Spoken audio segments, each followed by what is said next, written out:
Go ahead, baby. Oh no! He's so mad that Kane called us baby. It was kinda hot though. Hello, and welcome back to You and Him Chapter 5. This is a Yandere dating sim in which you are fatefully entangled with a serial killer named Adam after an encounter on a highway. And this time, as you search for his missing bandmate Kane, secrets are revealed, Adam can no longer deny his attraction to you, and you are plunged into a danger you were not prepared for. Let's get started. I'm so keen for Chapter 5. The frantic pulse of the club's neon lights nearly blind you.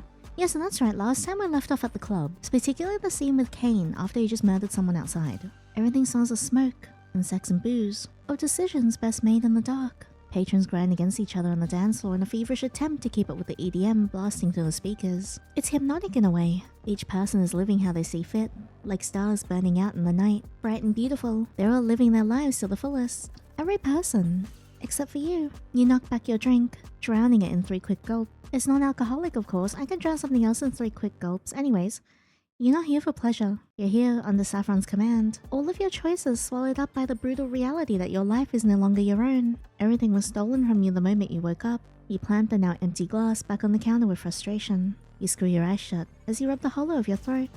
The invisible collar chaining you to Adam and Saffron hanging heavy. What's the point of living without the option of choice? A free will and the ability to carve out a path for yourself. You want to steal Adam's knife and carve out a new path for yourself, one that leads you far away from here, to a place of safety with your family remaining unscathed, or at least what's left of it. It feels so hopeless. You idly circle your thumb around the rim of your cup. With each choice you made, you feel like the path is narrowed out with the rest of the branches trimmed. You feel like you have nowhere left to go. How much longer can you keep going like this? How much of yourself will you lose in the process? You want to sink into the tower of despair, to let the traumatic events finally settle into the marrow of your bones. You're so unbelievably tired. One human can only take so much, but if I give up now, then an image of your uncle flashes through your mind. Blurry, but ever present. No. You shake yourself out of your moment of self-pity. I have to keep going. If not me, then for the people I care about, I'll find my chance. I just have to keep an eye out. You can. Keep fighting. You haven't hit your limit. Not yet. I've got this. Taking a deep breath. You feel your normal resilient self returning. Right on time too, as a familiar figure slipped into the empty bar stool next to you. His mouth twisted into an eternal scowl. Find anything? Adam tosses a crushed cell phone onto the countertop. The screen completely caved in like someone ran it over. He was here about an hour ago, when the dancers located his phone in the back alley on the smoke break. I guess that explains why Saffron's app pinged this as his last location. A muscle flutters in Adam's jaw. He rips off his cap and scrubs a hand through his wig, careful not to knock it off his head. Smoke curls in front of him. Adam's scowl becomes a partial snarl and his eyes cut to the man smoking a few seats down. He looks like he wants to tear the cigarette out of the man's grasp and use his skin as a makeshift ashtray. Instead, he pinches the bridge of his nose. Of course, this is where he chose to freaking come and waste away his sorry freaking excuse of an existence. Reeks of people like him. Now we have to question where he went from here. That's anyone's guess. You're unable to throw out any useful hypotheticals or guesses. Your impression of the remaining cake members is non-existent thanks to the fact that none of them showed up back at the hotel where you're supposed to meet. By the time you reach the designated meeting room, Saffron's got a call. Calmly explained the scope of the situation. Kane had gone missing. He and Ethan had set off to find him, but they needed more hands on deck in order to do so. Which is why you're now at a club of all places instead of sitting in a hotel room. At least we managed to dodge the paparazzi. You think with a sigh as you flag down the bartender for another drink. But I'm pretty sure finding MIA band members isn't a part of my technical job description as a social media manager. Pretty unprofessional, if you ask me. Not that it matters, you're just playing along. For now, our King and Ethan meeting us here. They're searching the other bars in the area, and cover more ground with us split into 2 groups. I'll probably run into them at some point. He doesn't look too thrilled at the idea. I see. Then, any idea on where to go from here? Adam tucks his hair back into his cap. Check alleyways. See if he's passed down a gutter somewhere, maybe even the bathrooms or at a different bar. There's also a possibility he went home with someone, and a chance he ran into trouble, by the way. You think he got hurt? I think it's more likely he's screwing someone in the bathroom stall. Is this sort of thing a common occurrence for him? Adam gives a derisive snort. He's a chain smoker and a drunk. Of course it's a common occurrence. He taps 2 fingers on the countertop, snagging the bartender's attention before they're pulled away by other patrons as you contemplate this new information. Publicly, there's an air of mystery surrounding Kane, and it's part of his appeal given what you've seen from his fans. He's always labeled as a silent but confident type.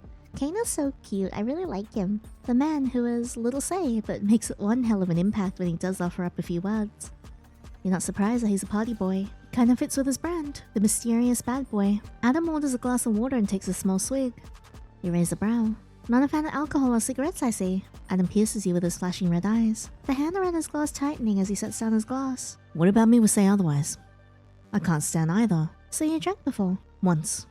Never again. There's a story there. It's not a question. Adam doesn't respond like it is. He simply pulls from his glass. It's an embarrassing one, isn't it? It's not relevant to the situation. We need to find Kane. It's clear we should keep searching. He stands up and tosses a wad of cash onto the bar. Come on, we're done here. You blink and stare at the crumpled up $100 bills. The bartender does too. Living life without having to double check your bank account balance or the money you throw around. What's that like? Must be nice. Couldn't be you. That's for sure. Hey! You follow Adam towards the exit, mumbling to yourself, eyeing his pocket where that thick wallet is. Maybe if I can rob you, we can start fresh. My uncle and I can change our names, move countries. What was that? Speak louder.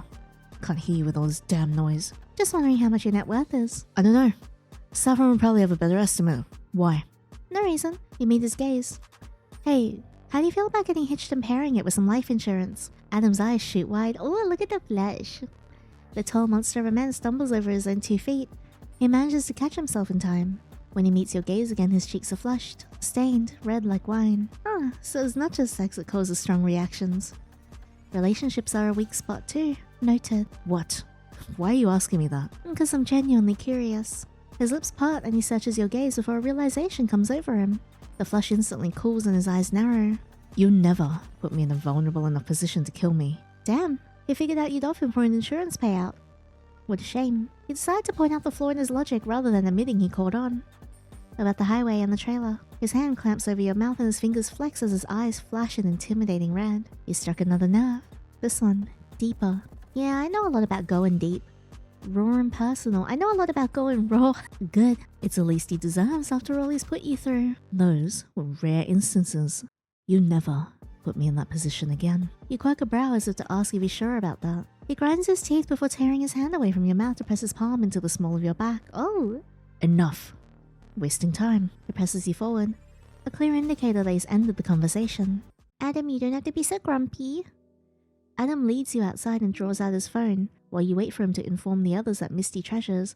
The club you were just in is a dud. The night is warm. A damp summer that draws sweat from your pores and discomfort in your own skin. But the stars that shine above and swim among the black ink of the sky offer a small reprieve. It's a quiet moment, alone with nature. One where Adam is too distracted to interrupt. Everything feels deceptively calm. Every single moment of peace that you cling to for dear life.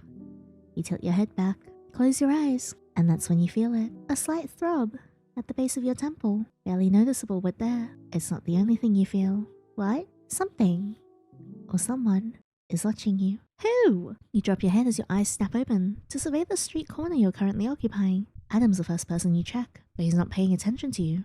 His focus is still set on finding out the update, so you look elsewhere. The darkness makes it harder for you to figure out the source of the uneasiness, but you manage to catch a glimpse of the perpetrator. A shadow, hidden in the swarm of people flocking the sidewalk leading into Misty Treasures. The figure is stagnant, features indiscernible from this distance. Who is that? You squint, trying to pinpoint anything that'll give away their identity when a sharp pang goes through your head. You hiss and grasp at your skull. Now is really not the time, but the sensation only worsens until your vision begins to blur. You hear Adam's voice. He calls your name. When you blink, the headache dissipates, and the figure reveals itself to just be a normal shadow that's disrupted when someone passes by. You'd relax if it weren't for the fact that you felt like you're still being watched. The hairs at the back of your neck standing on end. What is it? Nothing.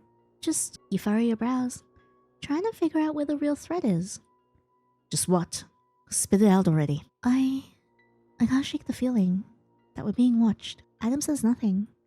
You wait for him to harp on your concerns or dismiss them. He takes you by surprise when he simply puts his phone away, his eyes cutting from person to person before wrapping an arm around your shoulders and drawing you close. He tugs down his cap, but his eyes remain observant from underneath the bill. And that's our key to leave.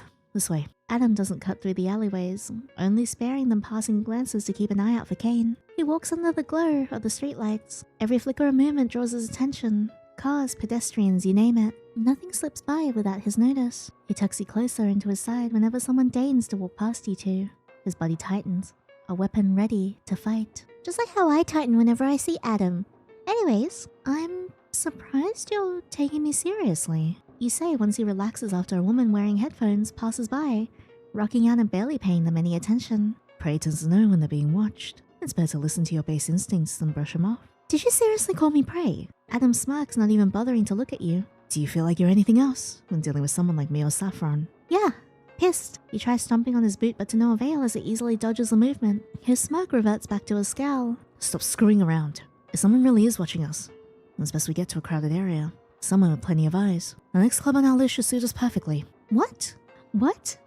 Not gonna confront them and stab away your problems like usual? Like you tried with me. You shake your head. I see how it is. Keep running your mouth, and I'll let my knife occupy it. Which knife are you talking about here? Because I'm getting kinda confused. Since you made it very clear that you'd screw me if you could. The knife tucked in my belt. He stops short when your words finally register, and you watch him flip through a fun range of emotions like the changing channels on a TV.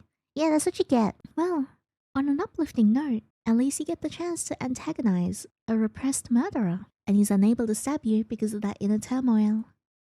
Honestly, it really is the little things in life. You pat his back, a mocking lilt to your words. Don't worry about it.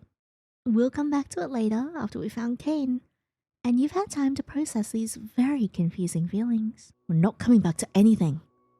I'm not here to argue with you about my previous lapses in judgment. You really like to dance around the truth like a politician, rather than admitting it for what it is, don't you? I'm not dancing around anything. I didn't ever say I wanted to. He trails off, shaking his head. Then what was with the whole, "I hate that I want you" thing back in the trailer? As I seem to recall, you attempted to kiss me. And here I am, still alive because of it. You can make excuses until doomsday about why I'm alive, Adam. But if you really needed someone to track down that woman in my aunt's picture, then it would be my aunt alive and not the other way around. I can see it. And I'm pretty sure Saffron knows that something is up. You're the only person here still sitting in denial. And honestly, it's getting freaking sad. A hand clamps over your mouth. You glare at Adam, who curls the arm around your shoulders in order to bring you into the encirclement of his body. The yellow glow from the streetlights flickers. Let me make one thing clear, little devil. The next time you open your mouth about what happened between us, I can swear to you, your uncle will end up dead 6 feet under with your own loud mouth that listed it as the reason for his death. His eyes flicker off to the side for just a moment before returning back to you. So I suggest... His fingers flex. Hand over your mouth, pressing down harder in warning.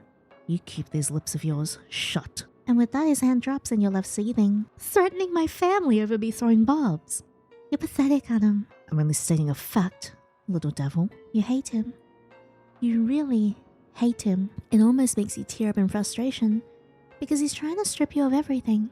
One wrong move and it's over. The shackles feel tighter than ever before and you want to shove him into the concrete wall.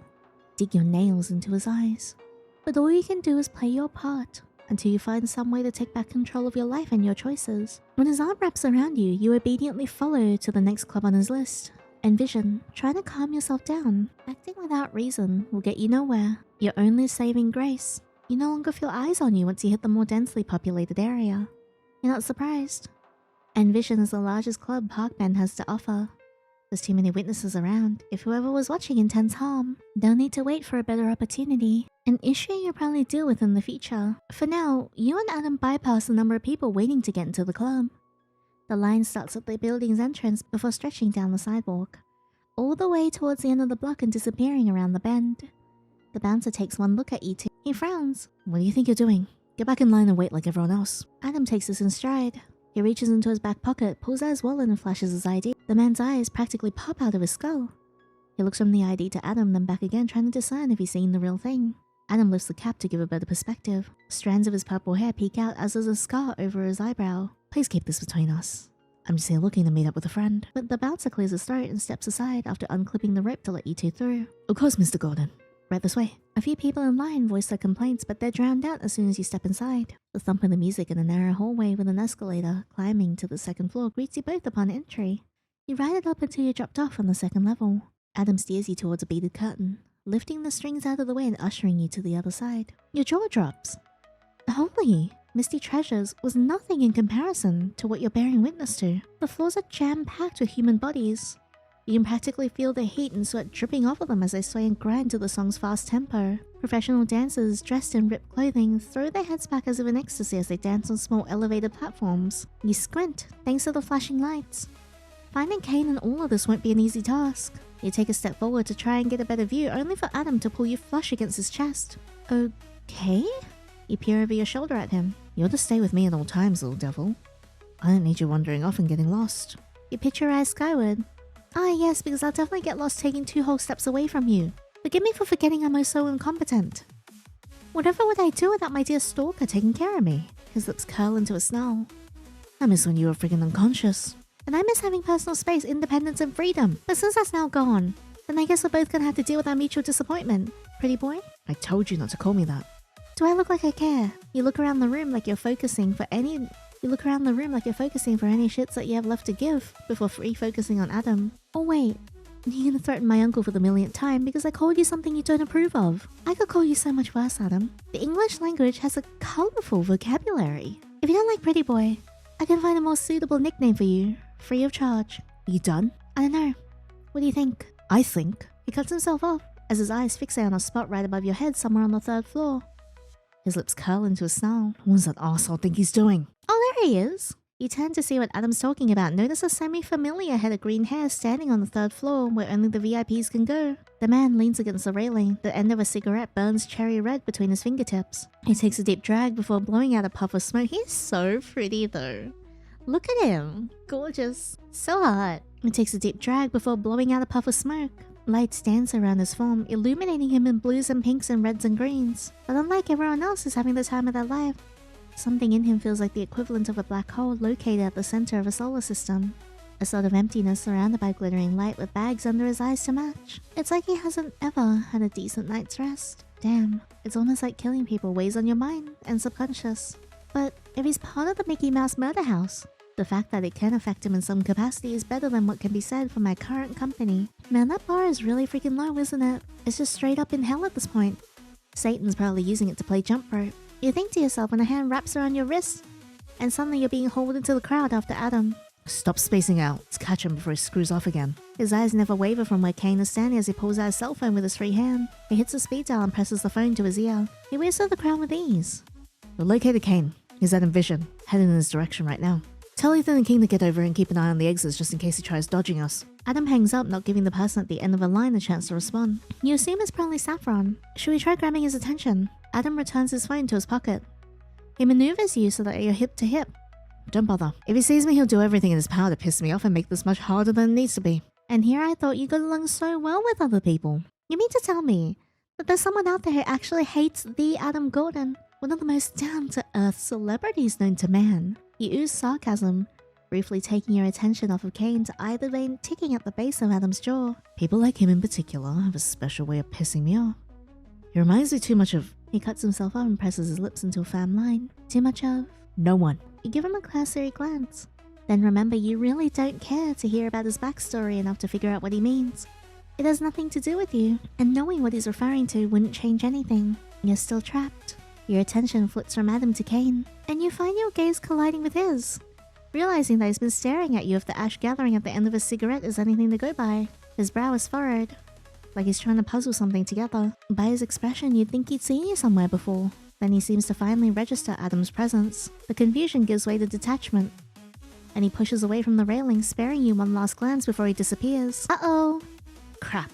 Adam picks up the pace and reaches the base of the steps leading up to the 3rd floor. He wastes no time flashing his ID, passing through security with ease as he hauls you up to the 3rd floor in search of the other man. Adam grabs one of the waitresses by the shoulders. Did the man with piercings, green and black hair, about 6'2", pass through here? There's a lot of people here matching that description. Adam shoves the waiter away who manages to catch himself. He huffs as he walks off. Useless. And yes, Saffron was worried about me ruining your image when you do that all on your own. Good thing you're in disguise. You imagine the buzz from the media if you weren't. Can you shut the hell up for 5 minutes? You and this club are giving me a freaking headache and I can't think. You yank your wrist out of Adam's grasp. You know, if you weren't such a dick to the people around you, you wouldn't be dealing with this issue. If you treat him the same way you treat me, I'd take one look at you and cut bail too. You really think he's an innocent party here? I don't think anyone with your band or circle can be considered innocent. I'm just empathizing. Do you know what that means? Or do you want me to pull out the textbook definition? Yeah, let me see your phone and I'll bookmark it for you. You keep testing my patience, little devil. Who do you think is in charge here? Or... Adam leans in closer and grips your chin between his fingers. He draws your face up, cruel smirk playing at his lips. Is this a way to feel like you have some semblance of control over the situation? Your sarcasm gets worse each time I have you pinned. Do you want me to make it worse? Because I'm fully capable of your voice next, little devil. I'll take away the last thing that makes you feel safe. Your blood rolls to a boil. You curl your hands into fists. You're really getting sick of this man thinking he has full control over you and using every threatened method in the book to force you into submission. Screw this. You're taking back control. Like you wanted to earlier, you're taking that knife and carving out a new path for yourself. You think about his wallet thick with cash. About him refusing to drink even a drop of alcohol at the bar. The waiter passes by with a silver tray filled with shot glasses, and you wrangle yourself out of Adam's grasp to snag one. Before he can stop you, you take the entire shot into your mouth. What do you think you're doing? You don't answer, and instead press your body against his, lining yourself up so that your hips are slotted. You base your hands flat on his chest, and push while he's stun-locked by your willing proximity. Oh! On the couch? In public? Let's go. Adam loses his balance thanks to the U-shaped couch sitting just behind him, and he falls back, first onto the plush leather cushions. You waste no time crawling over his fallen form. You trap his waist between your thighs. You are now the one in control while Adam flounders to make sense of the sudden shift. His cheeks are flushed cherry red. Are you completely insane? Adam demands as he tries to sit up on shaky elbows, only to lose his balance when you glide over him, like water falling over stone. The movement's smooth and natural. You push him back into the cushions and your mouth descends onto his. The noise that comes out of his mouth is one of disbelief. The music suits this scene so well. Probably because he thought you'd never kiss him again. You didn't either, especially after your proclamations back at the hospital. But this is your best shot. He's got a huge wad of cash in his pocket.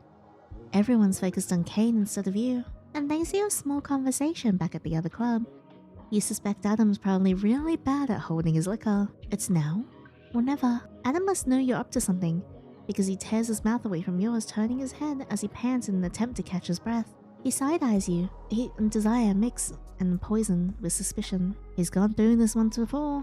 If he wanted to, he could shove you off, but the fact that he hasn't speaks volumes. He craves you despite the consequences. Little devil. Adam breathes, his chest pressing against yours with a sharp exhale, his fist tightening. Just what do you think you're trying to pull here? The man doesn't wait for an answer as his eyes dart towards the table, snagging on the silverware before it all clicks when he sees an empty shot glass. You can see him rewinding time in his mind. He never saw you swallow the liquor you stole off that silver tray passing by. He knows you didn't swallow it. It's still in your mouth. His eyes snap back to yours. The vodka, you...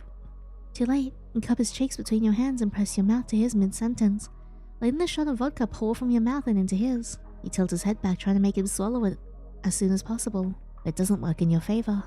His hands fly to your waist. He tries to sit up again so he can spit out the liquor, waiting to burn through his system like a trail of gunpowder through his bloodstream. You refuse to let him. Swallow. Dang! A strangled... wow!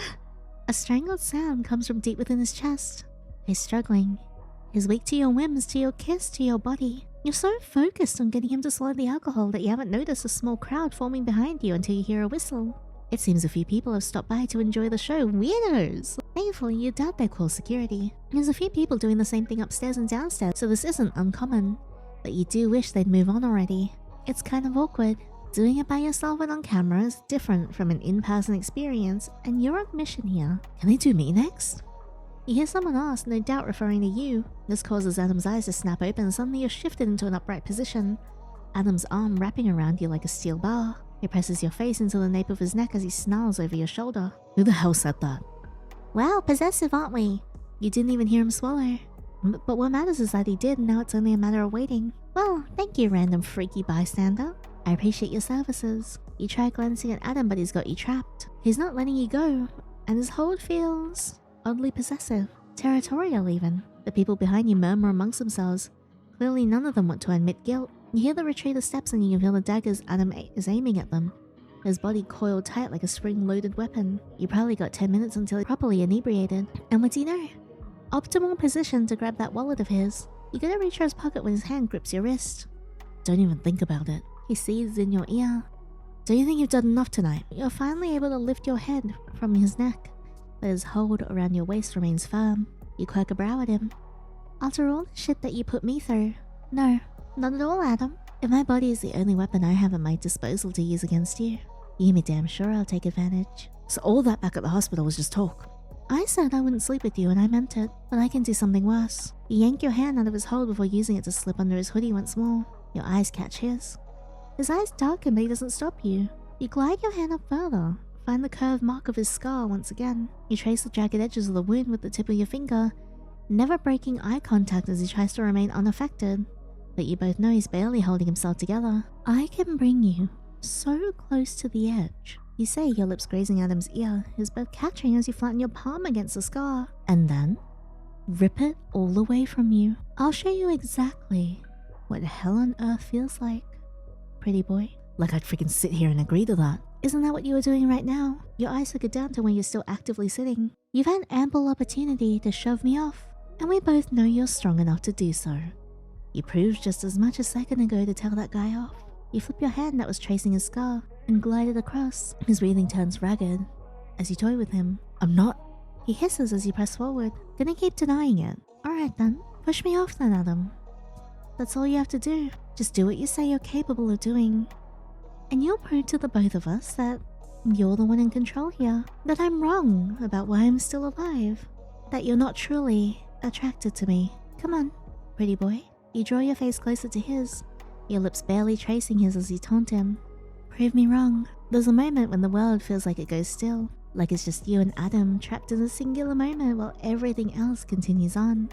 Adam wars with himself. He battles between lust and logic, wanting needed truth and denial. A need to deny the way his blood surges whenever you're close. The way his pupils expand until they're almost consuming the whole of his iris. A want that robs him of all reason. A craving that only you can satisfy. You can see when the scales tip. He wraps both arms around you, caging you against him. His lips peeling back into his typical snarl. I can't freaking stand you. You crush your mouth against his to shut him up. Last one. You've won. And in about 10 minutes or so you'll be free. You just need to distract him until the effects of it hits. It's not hard to make him lose control or all sense of time and reason, as much as he tries to deny it. It's obvious he's wanted this since the day you escaped on the highway, forgoing his desire to kill you with carnal need. His words and pleas start to slur together. You've given it enough time to work its magic. Now all that's left is... Adam's left gasping as you mess with him. You keep his mind and body occupied while you slip your hand into his pocket and steal his phone and wallet. He doesn't notice a damn thing. You drop his phone into a glass of water in order to keep him from contacting the band about your inevitable escape. You smother a smile as you tuck his wallet away. You finally receive karmic justice for the destruction of your phone. It's at this point you start pushing Adam towards the brink of insanity. You spare him no mercy. He's left gasping for air, and right as he's about to hit his breaking point, right as you've got him right where you want him, you stop. Adam looks confused as you sit up and your smile is cruel. Little devil? Wow, he's like mega into it. His eyes are half-lidded, and there's a slight smear of blood on his lip where you broke through the skin when he looks up at you. Why did you stop? His shift's clearly uncomfortable. It's an ache you won't soothe. I told you before, didn't I? How I take you to the edge? You slide off his lap before turning to face him with a cruel smile. Only to rip it all away from you. Only to rip it all away from you. What? Did you think I'd lose myself in you? Sorry, Adam. Maybe you want me, but I'll never want you. You go to leave when fingers wrap around your wrist. Don't go. It's too dangerous. He rests his forehead against your back, the warmth of his breath seeping through your shirt as he pants. He's unsteady, knocked off kilter from the vodka. Looks like your assumptions are right. He's bad with liquor. Why is it so hot? The room, it's spinning. He nuzzles his face into you and you bristle at the sensation. Let go of me, Adam. You knew how this would end if you didn't push me away. I gave you a choice. Now deal with the repercussions. I can't do that. You peer over your shoulder to glare down at the pathetic excuse of a man. You try yanking your wrist out of his grasp, but his fingers tighten and you realize your mistake of not tying him down first. It's on you for assuming he'd be weaker. That's like the alcohol has enhanced both his strength with an added debuff of clinginess. Damn it. Oh no! Let go. I don't want to. Oh my god. Damn it! Adam lifts his chin to meet your gaze. His eyes are a glossy plea like he'll fall apart once you leave. He tugs on your wrist, clearly wanting you back. Not out of lust, but because you can see there's just a desire to be close to you. You're the only thing. He whispers, his voice small and struggling to navigate through drunk emotions. His thumb circles the back of your hand. You're the only thing that makes me feel good, and I don't know how to handle you. How do I handle someone with gentleness when I've only known and given cruelty? How do I treat you kindly when I know I'm not supposed to? When wanting you here goes against every promise I made to the person who meant everything to me. His forehead thumps against your back, his voice hoarse and filled with unshed tears. I can't betray her. I can't break my promise. And I want to hate you, because you make me want to forget about all of that. I'm afraid you'll become more important to me than her. That I'll be consumed by you and I'll forget all about her. That I'll forget about the woman who's the only reason I'm still alive and standing here. You feel him begin to tremble, his shoulders shaking as the back of your shirt becomes damp. Adam takes a shuddering breath. I don't know. This doesn't excuse your actions, but I do want to give you a little pat on the head. What am I supposed to do? Put all your grievances aside to care for him. Probably a bad idea, but let's do this first. Your bleeding heart cannot withstand the crumbs of his tragic backstory. Clearly, he's just a misunderstood man with issues you can't even begin to comprehend or wrap your head around. And if you learned anything, it's such a good idea to cater to a man who's treated you poorly. That's a terrible idea! I know this is sarcasm, but that's a terrible idea! Do you want to talk about it? It feels strange talking to Adam this gently. You're not sure how to handle it after everything that's happened, but the coals of your anger have fizzled out. Your fire, your drive to get away is gone. No, Yiddy, no! I say as I made the choice. In its place is the need to comfort him despite everything he's done and threatened to do. Adam's grip on your wrist gets tighter, and he rubs his forehead into your back, not wanting to delve further about what's going on in his head. I just want you to stay. Don't go anywhere. It's not safe. You keep saying that. Why do you think it's not safe? Can't say. Are you okay? It's too hot in the room. I can't stop it from spinning. You unwrap his fingers from around your wrist and he looks panicked that you're gonna leave, but you simply turn towards him. He's flushed, disheveled. He's looking at you with a half-lit gaze and his lips are impossibly swollen. Adam teeters as you sit between him on the couch. We should at least get you out of this. You see him pull at his hoodie, helping him yank it over his head.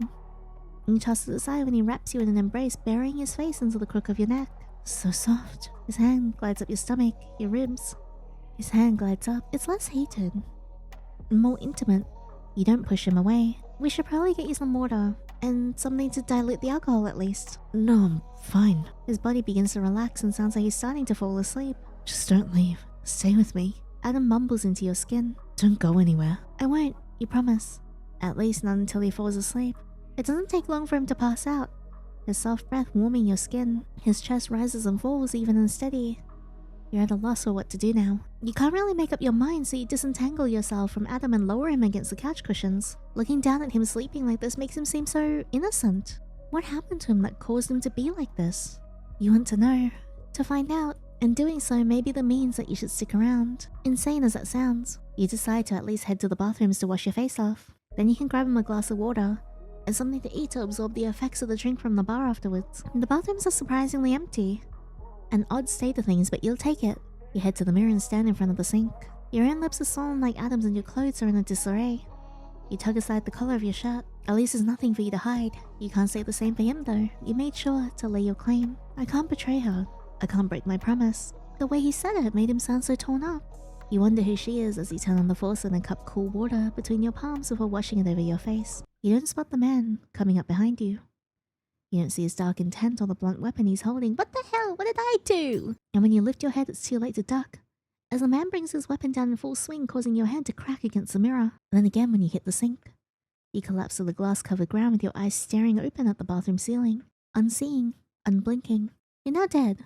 All because you stuck around to take care of a man who did nothing but hurt you and hadn't proven himself yet otherwise. You died because you coddled him.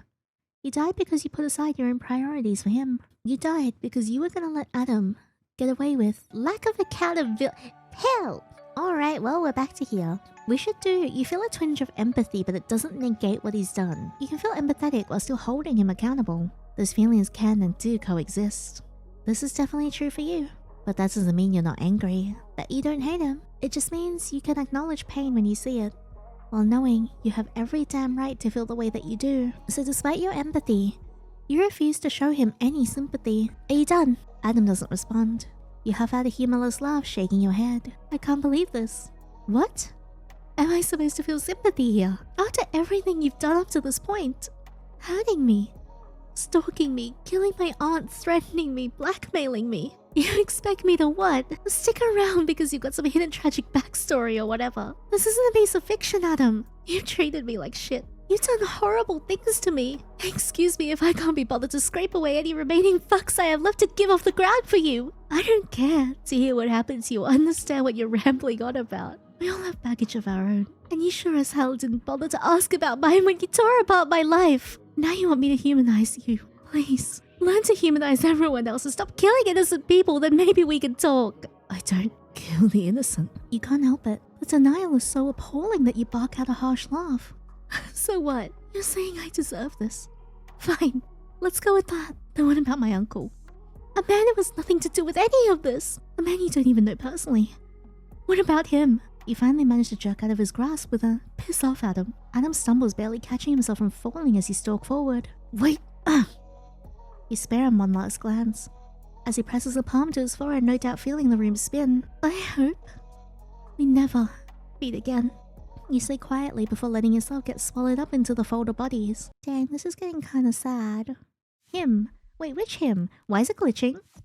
Adam. Oh, that was so cool. Don't go. The words die on the tip of his tongue. He since faded into the crowd and won't hear him, even if he manages to say it again. He screws his eyes shut. A crack fishes through his chest like lightning piercing the night sky. He needs to get up, to go after you. But it's easier said than done when his limbs feel like rubber. It's even worse when he's weighed down by all of these emotions, none of them relating to anger. Anger for Adam is the easiest emotion to handle. It creates drive, determination, purpose. He's not used to the corrosive sadness bleeding through his chest, infecting his lungs and the way he breathes, making it impossible to think coherently. He feels like a child, thanks to his current inability to control the flow of his tears. Before, tears meant pain, bruises painted beneath his skin. The painting of someone else's rage hidden through the curtain of his secondhand shirt. Tears brought screaming, fists through the drywall, hands fisted through hair, punishment in the shed. Hours hiding in the bathroom from an open palm or a balled up fist. He's learned to reel them in, to hide them until he's alone, or to let anger take over when he can't. His breath comes in quick puffs. He scrubs an arm over his eyes like a child begging to not be left alone. Don't go. Don't go. Don't go. It's too much. These feelings are too much. Overwhelming. And this is one of those reasons why he doesn't drink. He doesn't know how he'll react. He doesn't know what he'll show people. Don't go. Don't go. Don't go. He's a child sitting in the bathroom waiting to be held again. Don't go. Don't go. Don't go. Later when he's sober, maybe he'll reflect on this moment. He probably won't even understand why he felt this way. He won't understand why he said the things he said or why he clung to you like a lifeline. Maybe he'll think he didn't mean it. Maybe he'll think it was the alcohol's fault. Maybe he'll tell himself that there's no way he'd become the most important in his life just because of his attraction to you. And maybe Adam will believe the lies he tells himself, seeing them as truths. But right now, the only thing that matters is finding you. The one thing that makes him feel good. So Adam holds himself onto unsteady feet and stumbles towards the direction he stalked off to. This time, he doesn't seek you out like a hunter stalking prey. This time he seeks you out like a lost soul seeking sanctuary. Yay, we finally get to see what Kane's up to. That's interesting. Kane takes a deep drag of his cigarette, letting the shadows of the alleyway spill over him like a veil. He'd rather not deal with Adam's bullshit right now. The fact that he was sober while needing to take care of that body did a number on him. He needs a cleanser. A day away from the forces breathing down his neck. He knows Adam will chew him out as soon as he's within hearing distance, getting up in Kane's face, hurling insults that he knows will get under Kane's skin. And with the day he's had, Kane's not sure if it'll finally make him snap. The thing that finally causes him to crack Adam's jaw with his fist. They're not allowed to physically fight, but everyone has their breaking point. It's a miracle. It hasn't happened already. He assumes it's because everyone knows what will happen if they overstep or become exceedingly disobedient. And because of that, it's best if he waits to deal with Adam. Kane rubs the back of his neck. Just thinking about him tightens the knots in his muscles from stress. Maybe he should screw to loosen them and relax his body. Speaking of, he thinks back to the person walking alongside Adam in the club. That's me. He thinks back to you. Oh, I think about Kane a lot as well. No doubt the new hire. Kane flicks ash off his cigarette, lost in thought before he finally takes out his phone. The extra one he keeps on hand that no one else in the band knows about, and decides to follow his hunch. He clicks on his bookmarks before he finds the site he's looking for. Oh, yeah, I forgot that Kane is like a massive gooner. / pause. In a positive way. I like him, he's cute. Lonely Lonely? There's actually only one person he's subscribed to. At least on this site. Kane himself likes cosplays, so that pen was something that can set his blood ablaze as a good mix. He clicks on the account, picks a video at random. Kane watches as the person on the screen performs certain acts to get the viewer's heart racing. He's getting distracted. Kane pauses the video and zooms in to see if he can find any notable features. The person on the screen has their face covered for anonymity purposes, so it makes it harder to tell the identity of the scantily clad cosplayer. He can't shake the feeling that he knows you from somewhere. Thus the open staring earlier until he saw Adam walking alongside you, glaring at him. Kane takes another puff of his cigarette. Lost in his own thoughts, and one of the windows belonging to the second floor of the club opens up. He finds you standing there, staring down at the ground. You haven't noticed him yet, but you're sure to when you notice a light coming from his phone. He holds it up, comparing you and the cosplayer. Your builds are the same, the shape of your bodies. And the way you're mumbling to yourself is reminiscent of the person in the video. He's almost 100% sure you're the right person. A faint smile tugs at his lips and he lowers his phone. Well, that's interesting. Kane can tell you're questioning whether it's a safe enough drop before you swing your leg over the windowsill. He's surprised you haven't noticed him yet. But you're busy focusing your attention on the ground and doing a balancing act as you lower yourself out. It's a tedious process and you manage to drop so that you're hanging onto the window's ledge. But you're gonna hurt yourself. You probably knew it as soon as you started shuffling your way out. He can't help but notice Adam's not with you this time. I hope Kane and Adam fight over us because I think that would be so hot. He's not sure of your relationship with Adam, but considering you're crawling through the window like you're escaping a bad date, he can guess it's not good. Not that that's abnormal. Adam doesn't like anyone. Kane drops a cigarette and crushes it with the heel of his sneaker. Need help. His voice seems to catch you off guard because your hands slip and you start free-falling. Crap. You really didn't want to crawl your way through the club window, but it was your only available option. The size of the window wasn't the problem.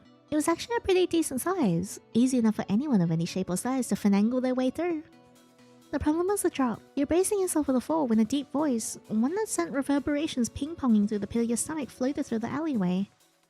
You never noticed a man peering down at his phone, and by the time you were wrenching open the window, someone was already throwing their body against the locked bathroom door. They were slinging curses at you from the other side, and you heard a distinct crack as you threw one leg over the ledge. People are just impatient when they're drunk. Worse so is when they're drunk with a full bladder.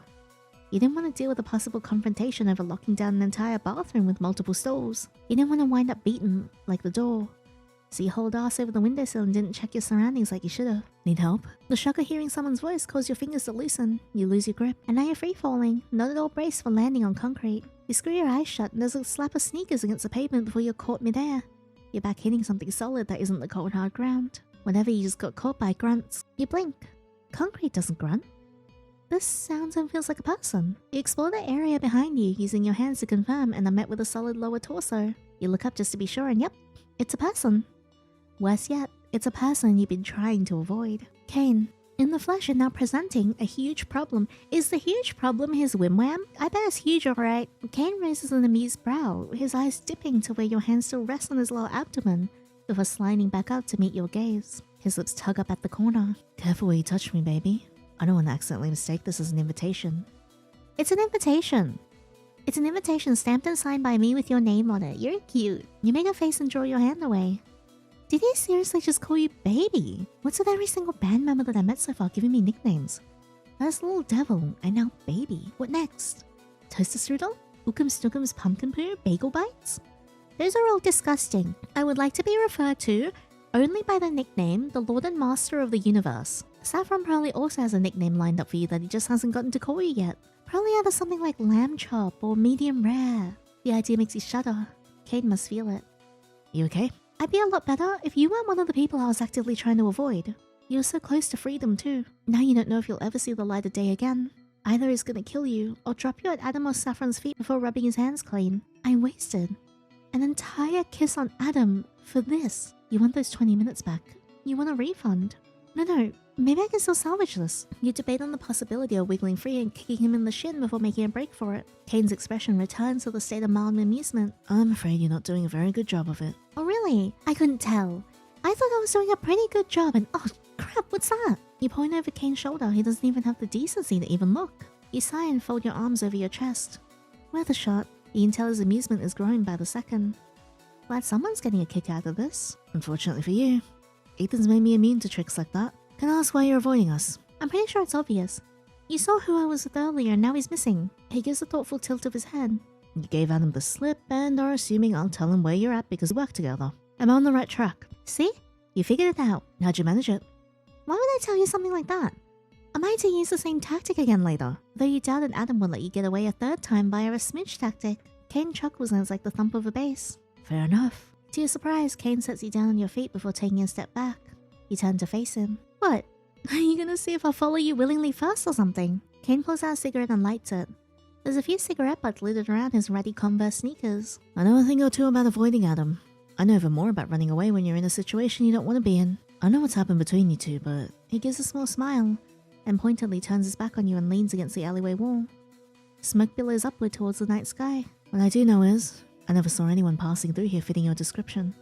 What the hell, Kane? You're being so sweet. Are you single? Do you want a date? I've been out here alone, talking to myself. That's all. You, don't believe it for one damn second. This is a trap, isn't it?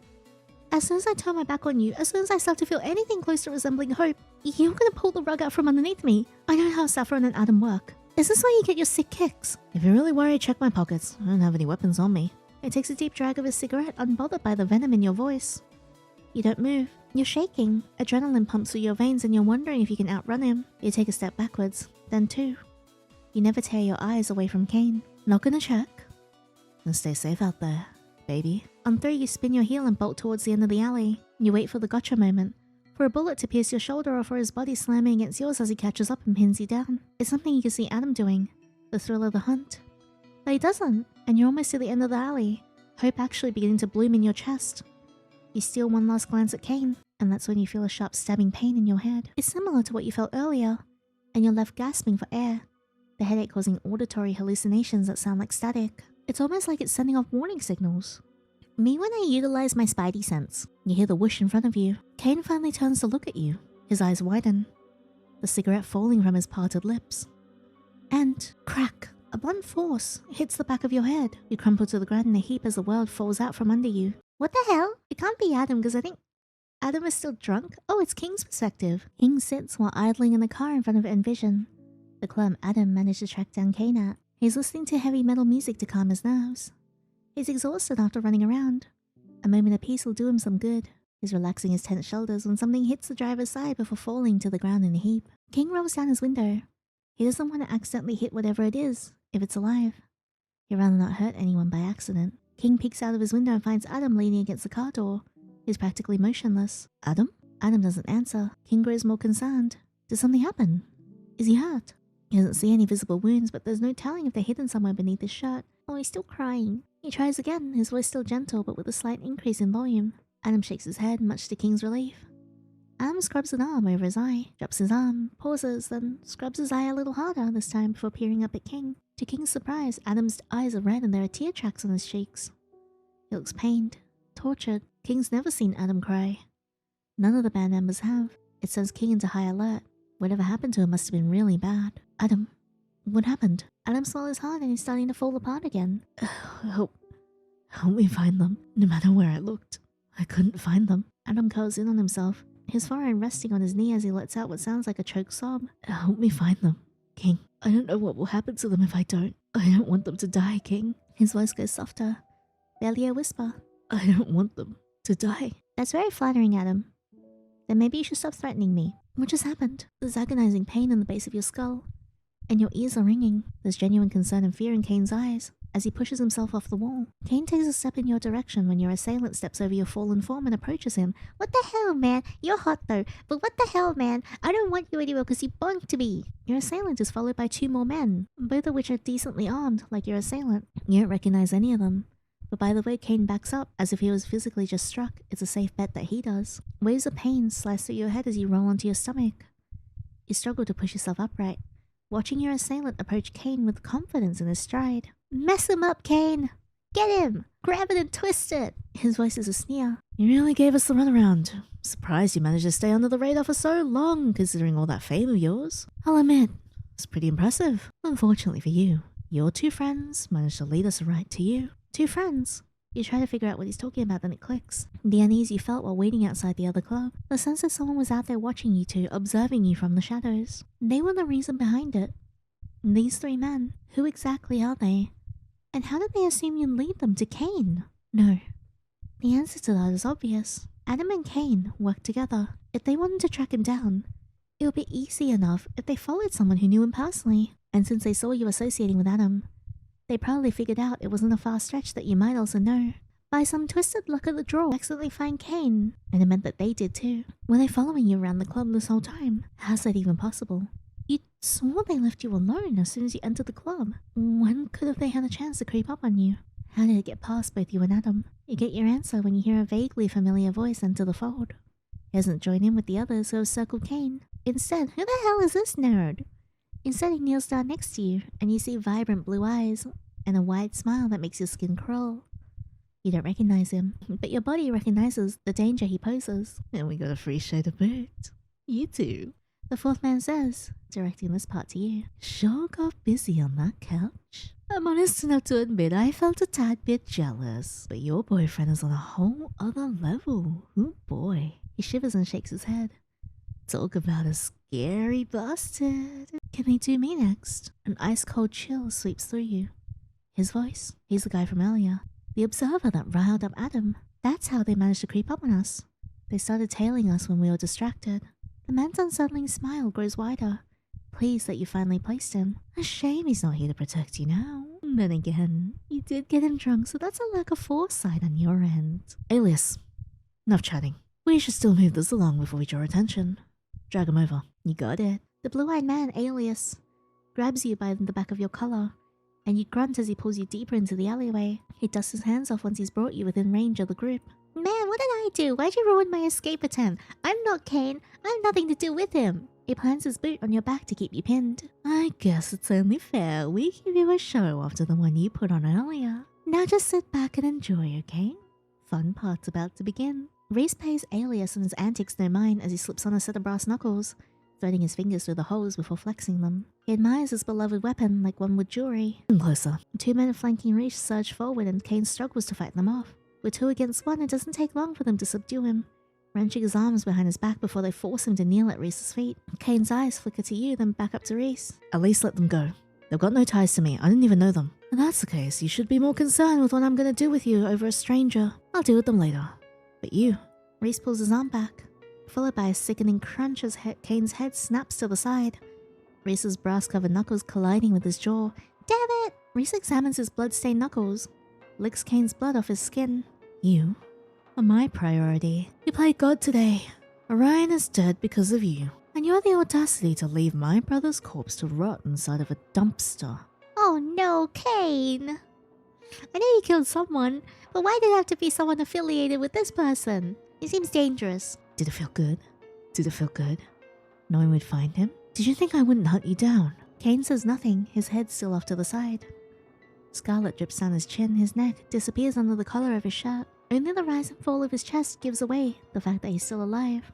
He slowly turns his head to reveal a faint smile tugging at his lips. He acts like this is nothing new to him, like he's gone through worse. Kane clears his throat before spitting out a wad of blood, mucus, and a chipped tooth at Reese's feet. He lets his head tip to the side. He acts like it doesn't bother him, like he's used to this sort of thing, like he's been through worse. Does beating the shit out of me help make you feel better? Come on, go a little harder. Make this fun for both of us. Reese snaps. He sinks his fist deep into Kane's gut before withdrawing and continuing to do it over and over again. Kane doesn't make a single noise the entire time. He simply screws his eyes shut and endures. The sickening thump of flesh being beaten to a pulp makes your gut twist in horror and empathy. Out of everyone you've met since Adam turned your life upside down, he's the only person who's opted to let you go. Who bothered to look the other way. Maybe he's a shitty person. Maybe he's killed people. But the men surrounding you clearly aren't saints. You grit your teeth. Go to prop yourself up when Alias digs his heel into your back like he's crushing a bug. Hey Reese, our friend back here is getting antsy. What should we do? And punching stops. Whatever you want. Kane hears this and begins thrashing around before Reese sinks his fist into his gut again. I told you. They didn't do anything. And neither did Orion. Yet you killed him. You know why I killed him. I didn't have a choice. Bullshit. And you chose yourself like the coward you are. You wanna play innocent? Fine. Let's play a fun little game then. Alias. Yeah? Give them to me. Oh, got something fun planned. Alias sounds pleased as he tosses you before Reese's feet. Reese nods to one of the men restraining Kane. Xander, give him the knife in your belt. Neil, keep your gun on him. If he tries anything, shoot him dead. Both men do as they're told. Kane looks down at the knife in confusion, staring down at his beaten up face reflected in the steel. You have a decision, Kane. You can choose to sacrifice yourself for someone you consider innocent, or you can do what you did with my brother. You can choose to be a coward and kill this person right here and now. Either way, the decision is up to you. The air gets sucked out of your lungs. Your head whips in Kane's direction. Kane's pallor has gone completely chalky white. Don't make me do this. Don't make me choose between my life or theirs. Well, should be easy, right? You do it every time you're supposedly called on, but this person here is innocent by your standards. The right choice will be yourself. Reese smiles like he knows that's not what Kane will choose. Oh goddammit, I'm not ready to die yet. I have things to do. Oh, that's messed up. Oh, that's messed up. Alias laughs. Reese raises his hand to silence Alias. Alias, keep an eye out to make sure no one comes through here. Damn, really? No. Alias sighs and goes to do as he's told. Perturbed, he won't get to watch the show. Reese nods towards Neil while addressing Kane. You got 10 minutes to get this over with. It's either them or you. If you don't choose either, then Neil will kill you both, so pick one or the other. Kane stares down at the knife in his hands like it's alive. Get up. You manage to stand on shaky legs, bracing yourself for a fight and getting ready to defend yourself. Kane swallows hard. He slides the pads of his fingers along the sharpened edges of the blade, wincing as blood wells from the slender cuts on his fingers dribbling down his hand. He stares at it a moment, his palm open in quiet consideration. He's probably imagining how much stabbing himself would hurt. Squeezes his eyes closed, clenches his fist, and gets to his feet before holding the knife out in front of him with his uninjured hand. His eyes are apologetic when they finally open to meet yours. I'm sorry. Kane! No, I didn't do anything. Please let me live. I have to go home. I have fictional man to fall for. I have Blade from Honkai Star Rail and Vincent Valentine. He mouths. You let out a small harsh laugh. You want to hate him for his decision. You want to hate him for choosing his life over yours. But like he understood why you were running away, you understand this and the need to prioritize survival. Because if you manage to wrench that knife out of his hands, you're liable to kill him too. So you don't hate him. You're just doing what you have to, and so is he. It drives him to lunge for you. You're braced for his attack, clumsily twisting yourself out of the way, trying to stay straight as the world spins thanks to that knock to the noggin from earlier. Your ears ring, your neck, your shoulders, and head ache. You want to throw up. You're in pretty bad shape, but luckily for you, so was Kane. His movements are sluggish from the beating he took. And while Adam treated the knife like it was an extension of himself, Kane lacks the same familiarity. There's a chance you can disarm him. His stomach is his weakness, no doubt bruised from those brass knuckles. All is not lost. I just need to get close enough to hit him where it hurts, without getting stabbed in the process. Make him drop the knife and grab it. Easy. Yeah, easy. Kane sweeps his arm out. You stumble backwards in the air to avoid the steel blade stinging through the air. Kane pursues you.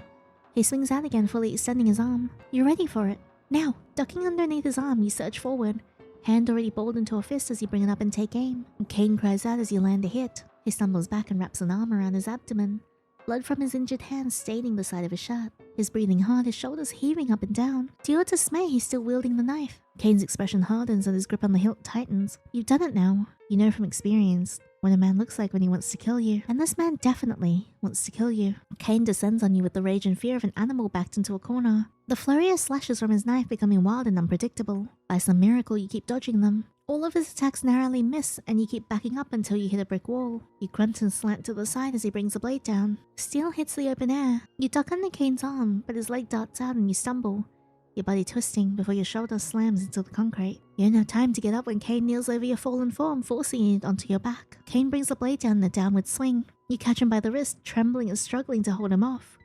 The knife gets closer and closer to your neck. Sweat coats your forehead and your hands are beginning to lose their grip. Panic surges in your chest and you stare up at Kane as he uses his body weight to drive the knife down closer to his mark. It's not fair, he's way heavier than I am. The tip of the blade touches your skin. It is yet to pierce it, but in the next second you'll lose your grip and all of this will be over with Kane as the victor. You screw your eyes shut. You're ready for the worst when hair tickles your face. Kane speaks soft and low. I'm not gonna hurt you, but I need you to play along. Oh, thank you. Thank you for not being a butthole. Your eyes snap open. Kane's using his hair as a curtain to cover up the fact that he's speaking to you. He's also no longer putting all his weight on you, though it might not look like that to anyone who's watching. The murderous intent you saw earlier is completely gone, like it never existed. In the next second, I'm gonna loose my grip on the knife. When I do, we're gonna fight for it and you're gonna take it from me. Then you're gonna act like you stabbed me in the throat and drop the knife next to me. I'll take it from there. Can you do all that for me? Sure. What?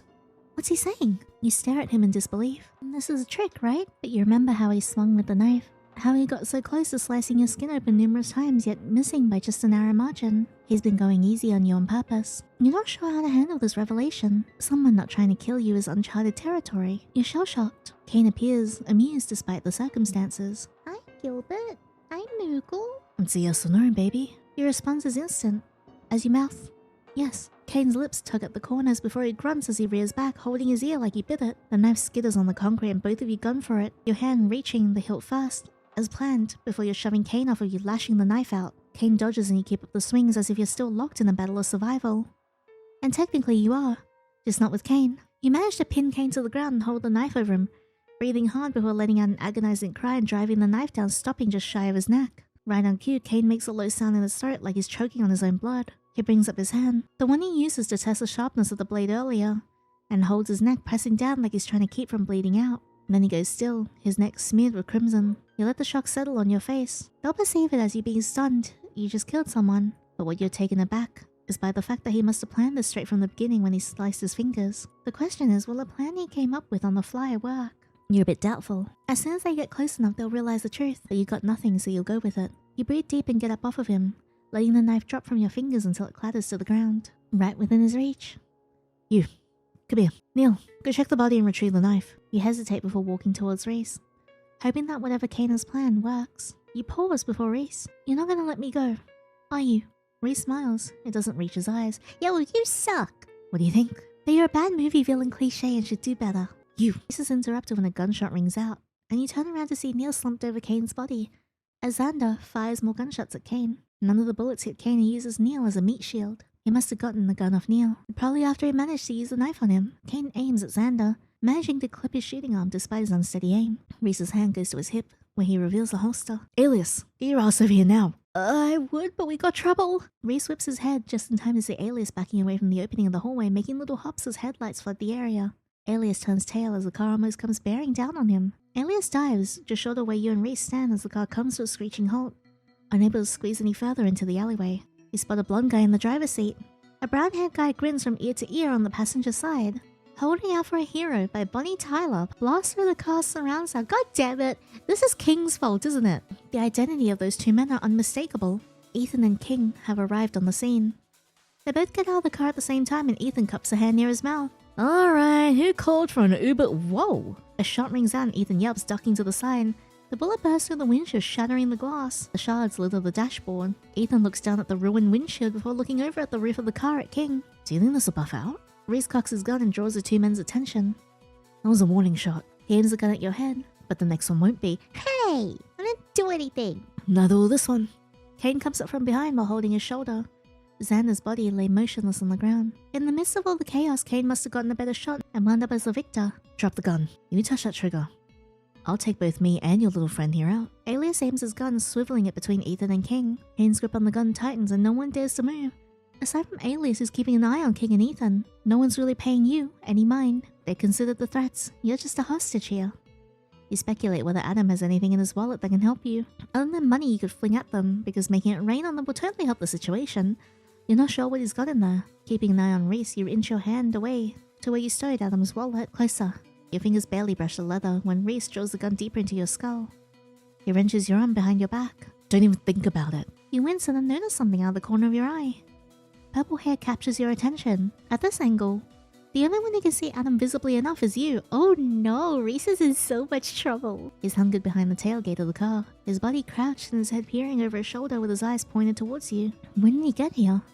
Did he come on foot or was he in the car too? And the shots went off when you were too busy to pay attention and see if anyone snuck out of the back seats. It doesn't matter. Either way, he's not going to be of any help. Only you notice his eyes darting to you, then off to the side where Reese is out of sight from his angle. Almost like, does he want me to keep him talking? No, that's probably not it. He keeps making the motion. Well, there's not much I can do. Well, there's not much else I can do. Can I ask you a question? No. That was fast. You didn't even know what the question is. Reese looks at you. Does this come by any real means? Imply that I'm here to entertain your antics.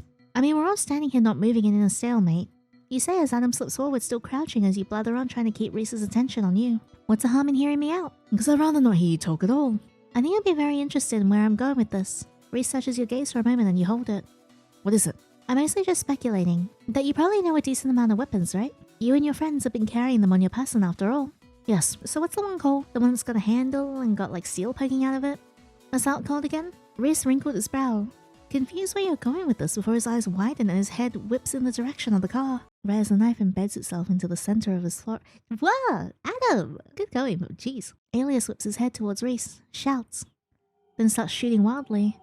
Ethan and King duck behind their prospective car doors and Adam's already out of sight. Reese stares blankly before his body slumps and falls over. His gun skitters off and disappears under the alleyway dumpster. You stare at the man at your feet. The sight of a knife embedded in the skull makes you want to throw up. And you're not paying any attention as Alias levels his gun in your direction. You hear the slap of boots on concrete, but all you can see is the barrel. Flashbacks of Ruse staring at you horrified. Of the pain and drifting off into oblivion. Kane fires off and it clips Alias's shoulder, but not before Alias pulls the trigger. There's a brief moment of, oh, really? Again? You don't notice the purple-haired blur before he's in front of you. There's a grunt followed by the splatter of blood. Oh no! But also, what? Click, click. Alias stares. He's just run out of ammo. He's trembling as the man that he shot lifts his head. Adam's arm is bleeding from where he was hit, but he appears otherwise fine. What the hell do you think you were trying to pull just now? Alias backs up as Adam stalks forward. Alias fumbles to see if he can find any spare ammo when Adam's arm darts out and wraps it around his throat. Don't kill me. He manages to choke out.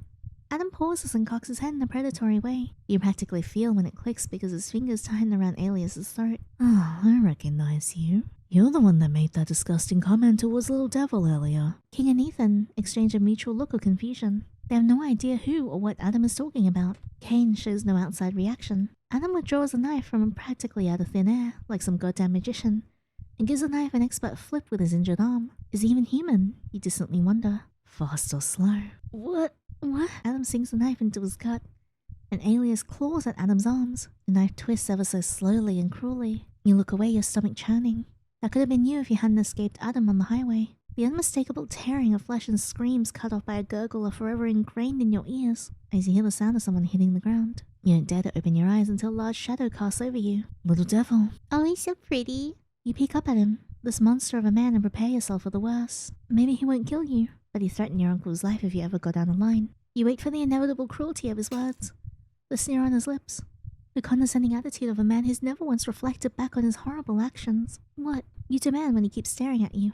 Your hands clench into fists as you level your chin at him. What now, Adam? I suppose you're gonna say you're setting an example for what you're gonna do to the people I love.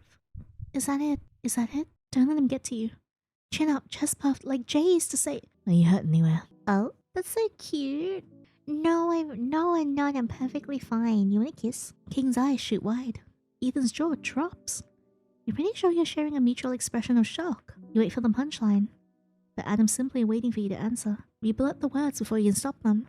Are you? His jaw ticks, and you see an old spark of irritation in his eyes, so he hasn't completely lost it. Little Devil, just be freaking serious for once and tell me, did they hurt you? Why's the matter? Are you gonna poke at my injuries and ask if they hurt, while smirking at my misery? No, I'm asking to take care of you.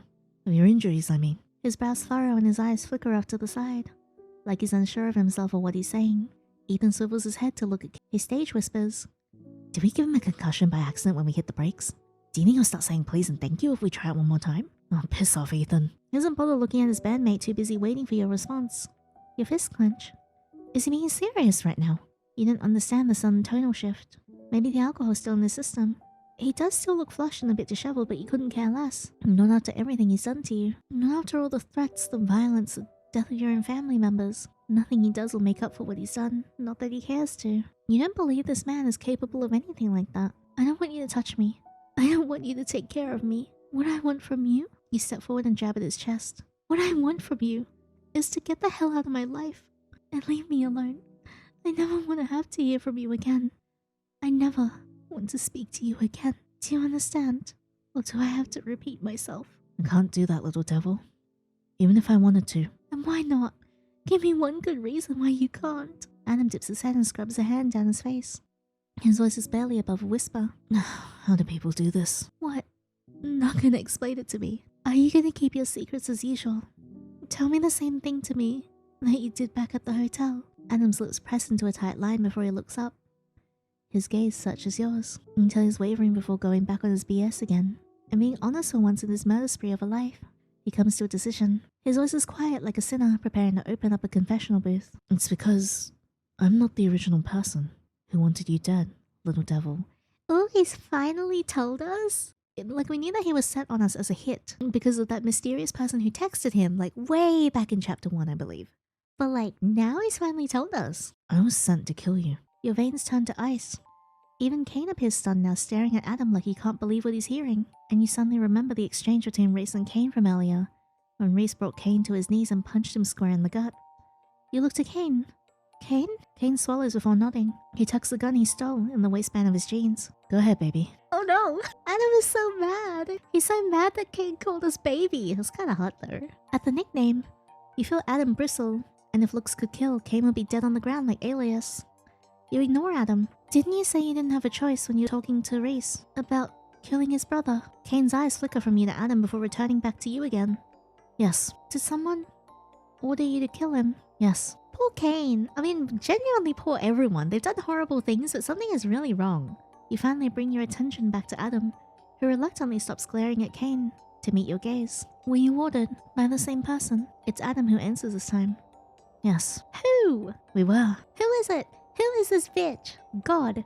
Is it you? Him. God looks up at the stained glass ceiling meant to replicate the scene where Adam takes the apple from Eve. A moment of temptation that would forever bar them from re-entering the Garden of Eden, losing their eternal lives and the beauty that came with it. There's always an allure in indulging in sin. To dismiss God's word. To submit to earthly pleasures and embrace the taboo. He's always wondered when his own Adam would test those boundaries. It's a shame, really. He's fallen so far from where he originally stood. But don't worry, my child. God is forgiving. He loves his son. So of course he'll forgive him. After all, he loves all of his children. Adam, Ethan, King, Cain, and Saffron. They're all his blessings, as are those that submit to his word. Yes, even if his children initially stray, God will forgive them, because in the end, they will always find their way back to him. That was so good. I think that was my favorite chapter by far. One more thing though, before I head off, what happens if we click you feel no empathy? Are you done? Adam doesn't respond. You huff out a humorless laugh, shaking your head. I can't believe this. What? Am I supposed to feel sympathy here? Oh, and then it's the same. Yeah, so it's the same as the middle option, except like the first initial line is different. Okay, I'm glad we did check that out though. This one was incredible. Oh, I love this very much. I feel like this is done so well. This one definitely like broadens up the plot, opens it up, and also includes the band members in such an incredibly wonderful way. Like the world building, I think, took an absolute turn here. It was already really good before, and we already knew that there were little inklings of like, you know, something to do with religion and God and some sort of maybe a cult. The slow burn reveal of what is happening in the background, coupled with the fact that we still have to deal with Adam's antics and everything that's going on here, is really masterfully done. I think this is definitely one of my favorite chapters. It was so entertaining, enthralling, and drew me in from when I started reading to the second I finished. It was also really nice to see more of Cain's personality, how he treated you, and very interesting to know that Cain actually knows who you are by extension because he was a subscriber to your account. So it'll be really cool to see how that plays out in the future, particularly with the tension between him and also Adam as well, considering they hate each other so much. And now that Adam knows that Cain has a bit of a thing for you, I wonder if it's gonna get really bad. But yeah, this is amazing. I'm so happy I got to play this. If you guys did like the video, please leave a thumbs up and subscribe, and let me know in the comments below who is your favorite Cake band member. And if you have any theories about the game itself, I'd love to hear about them. And if you want to support my channel, my Patreon is in the description box below. Supporting monetarily is absolutely not mandatory, but just very appreciated. Anyway, thank you so much, and until the next fictional man, take care.